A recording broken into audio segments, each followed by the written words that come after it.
Otasansan rédíò and TV. A kí gbogbo ẹ̀yin lólùfẹ́ wa tẹ́ ń wò wá tẹ́ dẹ̀ ń gbọ́ wa káàkiri àgbáyé.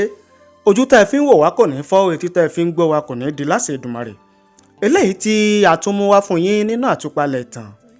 Òun náà ni bí màmá olóògbé Alaba Lawson bó ṣe di ìyálóde tilẹ̀ Yorùbá.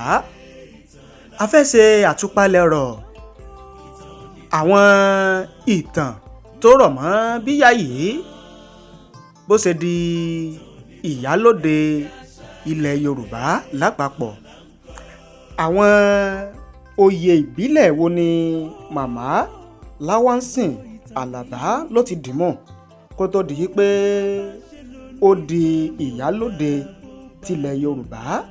Ọdún wo ni olóògbé ìyá Alaba Lawson ló di ìyálóde tilẹ̀ Yorùbá gan? A fẹ́ kẹ́ ẹ farabalẹ̀ láti ìbẹ̀rẹ̀ fídíò yìí títí dé òpin kọ́rọ̀ wa kó lè yé yín dáadáa, torí pé a máa ń sọ pé ìtàn ò ní gbàgbé, ìtàn sì ní tán, torí pé ìtàn báyìí òun náà là ń kọ nínú ayé tá a wà yìí. Ó yá ẹ já lọ sínú àtúpalẹ̀ ìtàn. Lọ́dún 1990 ni olóògbé ìyá Alaba Lawson ló jẹ oyè ìyálóde gbogbo àwọn ẹlẹ́sìn ìgbàgbọ́ ní ìlú Aké nílẹ̀ Ẹ̀gbá.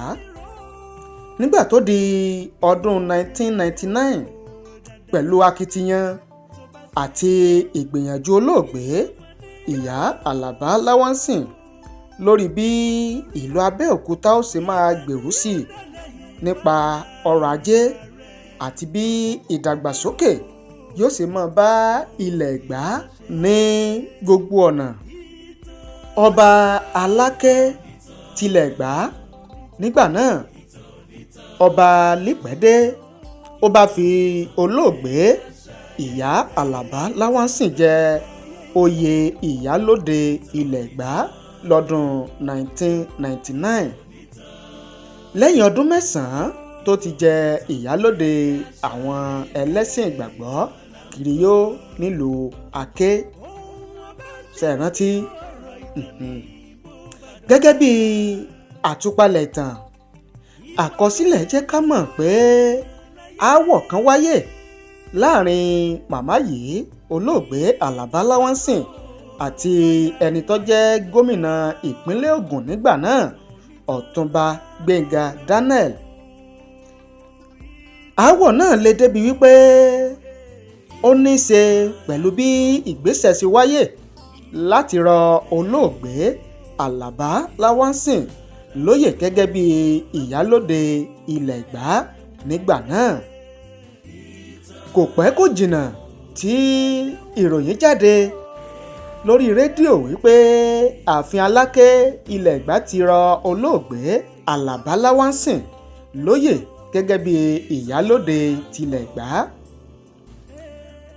Lẹ́yìn ìròyìn yìí, òun náà ni kábíyèsí Ọba Lamidi Adeyemi kẹta, ikú bàbá yèyé Aláàfin tìlú Ọ̀yọ́, ló pe màmá Alaba Lawson wípé kíyà ó máa bọ̀, kíyà ó wá kó wá jẹ oyè ìyálóde fún gbogbo ilẹ̀ Yorùbá. Nígbà tó di ọjọ́ 23 oṣù kẹjọ ọdún 2008, kábíyèsí Ọba Lamidi Adeyemi kẹta, Aláàfin tìlú Ọ̀yọ́, ó bá jáwé oyè lé olóògbé ìyá Alaba Lawson lórí gẹ́gẹ́ bí ìyálóde ilẹ̀ Yorùbá pátápátá. Lótìtọ́ àti lódodo, awuyewuye wáyé lẹ́yìn tí Aláàfin Ọ̀yọ́ ìgbà náà Ọba Adéyẹmí kẹta tó fi ìyá Alaba Lawson jẹ ìyálóde fún gbogbo ilẹ̀ Yorùbá. Ṣùgbọ́n ipò ìyálóde ilẹ̀ Yorùbá yìí òun náà ni màmá Lawson Alaba wà kó tó di pé màmá mí ẹ̀mí ìgbẹ̀yìn nínú oṣù kẹwàá ọdún 2023. ṣe wá rí i pé ìtàn là ń kọ la fi ní ẹja gbáyé kásáyé rẹ o, ẹja gbáyé káwùwá rè, torí pé ìtàn ò ní gbàgbé, ìtàn kò sì ní tán, torí ìtàn là ń kọ. ohun abáṣe lónìí yóò dìtàn bó bá dọ̀la. ohun táwọn kan ṣe lánàá ń là ń ròyìn, là ń sọ gẹ́gẹ́ bí ìtàn lónìí.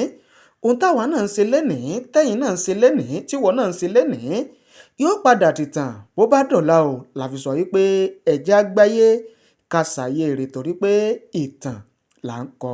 tẹ́yìn náà bá wá gbádùn àtúpalẹ̀ léyìí tá a mú wá nípa màmá olóògbé Alaba Lawson, ẹ bá ní fi ránṣẹ́, ẹ bá ní share rẹ̀ kó lè káàkiri àgbáyé, kẹ́ ẹ sì tan notification bell yín, aago rán mi létí, kẹ́ ẹ lè máa láǹfààní, kẹ́ ẹ lè máa gbọ́ wa lóòrèkóòrè tá a bá ti mú tuntun wá fún yín lórí ìkànnì yìí. ẹ sì má gbàgbé o láti bá ní subscribe sórí ìkànnì wa. tẹ́yìn náà bá wá ní ohun kan, tẹ́ ní àlàyé ọ̀rọ̀ kan tẹ́ ẹ fẹ́ ṣe fún wa nípa màmá yìí, Alaba Lawson, ìyálóde ilẹ̀ Yorùbá, tàbí ọ̀rọ̀ míì tó ní ṣe pẹ̀lú ìtàn ilẹ̀ Yorùbá, tó ní ṣe pẹ̀lú ìlú, tó ní ṣe pẹ̀lú ènìyàn takuntakun, tẹ́yìn náà mọ̀ wípé ó yẹ ká gbé sórí afẹ́fẹ́, ẹ fi ṣọwọ́ sí wa o ní orí ìkànnì yìí, tàbí kẹ́ ẹ bá wa sọ̀rọ̀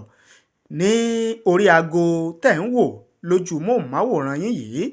ẹ ṣé o, àdúpẹ́, àmọ̀rírì yín bẹ́ẹ̀ ṣe ń wò wá, àmọ̀rírì yín bẹ́ẹ̀ ṣe ń gbọ́ wá.